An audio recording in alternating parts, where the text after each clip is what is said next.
DC just released their first teaser trailer for their movie Clayface, and I loved it. This is the third movie of the DCU following Superman and Supergirl. A story and screenplay by Mike Flanagan and directed by James Watkins, the movie is the origin of Matt Hagen's version of the Clayface. Now, the trailer was exactly what I wanted it to be. The movie was marketed as the first horror movie of the DC universe, and the trailer delivered. I actually think that this is the best teaser that has been released for the DCU so far, mainly because it reveals so much in such a little time, just over 1 minute. Based on the trailer description we got from CinemaCon, this is the same trailer. Firstly, Tom Rice Harris was affirmed to me as a great actor. The very first shot of the trailer of Matt Hagen being in the hospital bed, you see the pain, the suffering, the frustration, the agony, and the misery in the eyes of Harris. So much is conveyed from his eyes that it reminded me of Joaquin Phoenix's performance in The Joker. In that film, there are several instances when Arthur Fleck just stares into the camera without a single expression in his face, but so much is conveyed from his eyes. This also reminded me of Aaron Eckhart's performance in The Dark Knight as Two-Face when he was in the hospital bed. And when I compare the performance of a relatively lesser known actor to veterans like Phoenix and Eckhart, I'm completely genuine. And at this point, we, the audience, know nothing about Matt Hagen, but this shot immediately made me sympathize with the horrific state he is in, not because of the bandages around his head, but solely because of the message conveyed by his eyes. And I think Tom Rice Harris should be commended for the tremendous acting job he has done in this movie. Continuing from the acting, I adore the look of the film. The film reminds me of the cinematography of the Batman and the Penguin.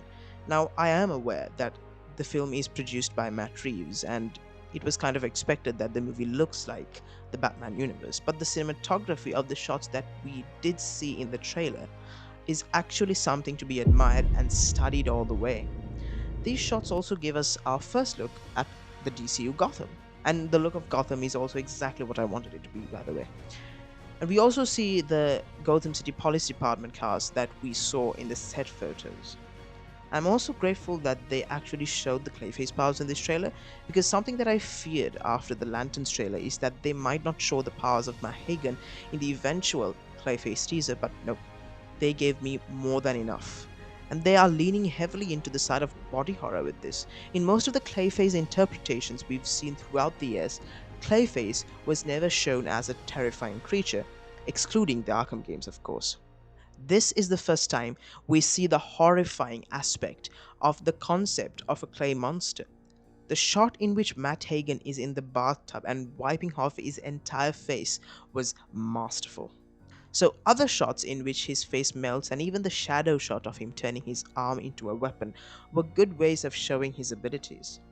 All in all, it was a great teaser and did exactly what I expect a teaser to do to me, and I cannot wait to see this in theaters. But hold on, the video isn't over. I'm going to talk about why Clayface is exactly what the DCU needs right now. But before that, make sure to like and subscribe. A lot of people seem to dislike the idea that having Clayface as the third movie of the franchise. I, on the other hand, think that it is exactly what the DCU needs right now, and it is what makes it special. We're so used to the formula that the MCU has created for us, making solo movies for the well known characters first, and then make an ensemble movie, and then move into lesser known characters, but it doesn't always have to be that way. Clayface is a film that has its own unique style, its own unique tone. Unlike the films in the Marvel Cinematic Universe, where every movie feels like the same tone, DC is broadening its reach by having different types of movies for different types of characters. Superman has its own movie, Supergirl has her own movie, and Clayface has her own movie. All three movies are unique in their own way. We're continuing that from Lanterns as well. This is what prevents DC from being called the Gunverse. As much as I like the Snyderverse, all of its movies are pretty similar, but the DCU isn't the same. And it's not like Gunn is only focusing on lesser known characters. Superman and Supergirl are characters many people know and love, and they're getting the big budget blockbusters. But Clayface, being the lesser known character, gets a small budget film, but has tremendous reach. To me, This is equivalent to Todd Phillips' Joker, albeit with a horror edge to it. And the fact that we might get a similar horror film with Swamp Thing excites me more. So I am perfectly fine with having Clayface as the third film of the franchise. So I give it to you. What do you think? Do you like the idea of Clayface having a solo movie this early on in the DCU? Or does it look like a stupid decision to you? Let me know in the comments below. And that's it for the video. Please make sure to like and subscribe and leave a comment if you feel like it.